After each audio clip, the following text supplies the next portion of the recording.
আপনারা সবাই জানেন উনি বাংলাদেশকে কেন করলেন, বাঙালি তো করেন। মাননীয় প্রধানমন্ত্রী থেকে শুরু করে 18 বছর বয়স যার, যিনি একটি পাসপোর্ট গ্রহণ করবার জন্য উনি বয়প্রাপ্ত হয়, সে নারী কিংবা পুরুষ, তারা যখন জাতীয়তা শব্দটা লেখে বাঙালি লেখে নাকি বাংলাদেশি লেখে, বাংলাদেশি লেখে। এই একটা পরিচয় তিনি দিয়েছেন। পাঠ্যক্রমে আপনাদের সন্তান তো স্কুল কলেজে পড়ে নাকি ভাই বোনেরা, একটি জায়গায় জিজ্ঞেস করবেন তো আত্মপরিচয় যে 4টি জায়গা আছে, ভৌগোলিক, সামাজিক, সাংস্কৃতিক, কোথাও পাসপোর্টে যে বাংলাদেশি শব্দটা লেখেন, এটার যিনি প্রবক্তা, এটার এই দর্শন যিনি রচনা করেছেন জিয়াউর রহমান, তার নাম কি কোথাও একবার লেখা আছে? তাহলে আমার সন্তান আওয়ামী লীগের হবে কিংবা বিএনপির সাপোর্টার হবে, এটা আমি আশা করি না। আমি আশা করি অবিকৃত ইতিহাস পড়ে বড় হবে, সিদ্ধান্ত তার সে কি রাজনীতি করবে, তাই তো? তাহলে ইতিহাস পাঠ করার ক্ষেত্রে শহীদ প্রেসিডেন্ট জিয়াউর রহমানকে মুছে ফেলার চেষ্টাটা আসলে একজন আওয়ামীপন্থী ব্যক্তির সন্তানকে বিকৃত ইতিহাস চর্চা করবার জন্য বাধ্য করার প্রয়াস। আমি আপনাদের কথা বলছি না। আপনারা কি কখনো জিজ্ঞাসা করেছেন শহীদ প্রেসিডেন্ট জিয়াউর রহমানের জন্য এত দরদ আপনাদের, আপনার সন্তান ইতিহাস পড়ার যে জায়গাটি, সেখানে আত্মপরিচয়ের যে অধ্যায় আছে, বইটি খুলেছেন কোনদিন?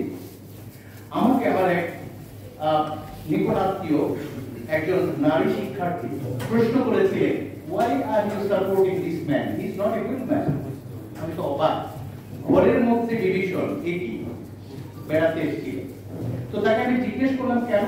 বলছে we have never read this man in our book. Say English version. Good. So what have you read in your book? She has mentioned couple of names, and this is a very small list. দুই একজনের নাম আছে। মাওলানা ভাসানীও খুব কষ্ট করে বলতে পারেন, ভাসানী আবার কে? অন্য সব বাদ দিলাম। আমি তো আওয়ামী লীগ বিএনপির পক্ষে বা তার বিপক্ষে কথা বলতে দাঁড়াই। আমি আমার সন্তান, আমার নিকটাত্মীয় অবিকৃত ইতিহাস পড়ে বড় হবে, রাজনীতি করবার ক্ষেত্রে সিদ্ধান্ত গ্রহণ করবে নিজের ইচ্ছায়, সেরকম একটি সন্তান বড় করতে চাই নাকি? আপনারা বলুন তো, এটা কি সম্ভব? আপনার সন্তান ইতিহাসের অর্ধেক পড়লো, অর্ধেক পড়ছে না। আপনারা কি খেয়াল রাখছেন? আজকে সবার সফলতা নির্ভর করছে কোথায় জানেন?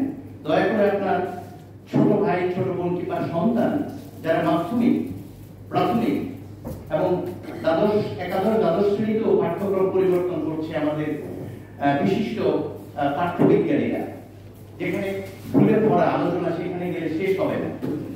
নকল করা থেকে শুরু করে, প্লেজারিজম থেকে শুরু করে, ইতিহাস বিকৃতি থেকে শুরু করে এমন কোনো কিছু নেই যেটা এটার মধ্যে নেই। অথচ এই বুদ্ধিজীবীরাই কিন্তু বড় হয়েছে পুরনো শিক্ষাক্রম দিয়ে, তাই না? যেই বুদ্ধিজীবীরা আপনার সন্তানের জন্য নতুন সিলেবাস তৈরি করেছে, অর্ধেক রেখে অর্ধেক বাদ দিয়ে, কোথাও ওভারস্টেটেড হচ্ছে কোনো ব্যক্তি, আর কোথাও কোনো মানুষ ইরেজড হয়ে যাচ্ছে। Ziaur Rahman has been erased from your history.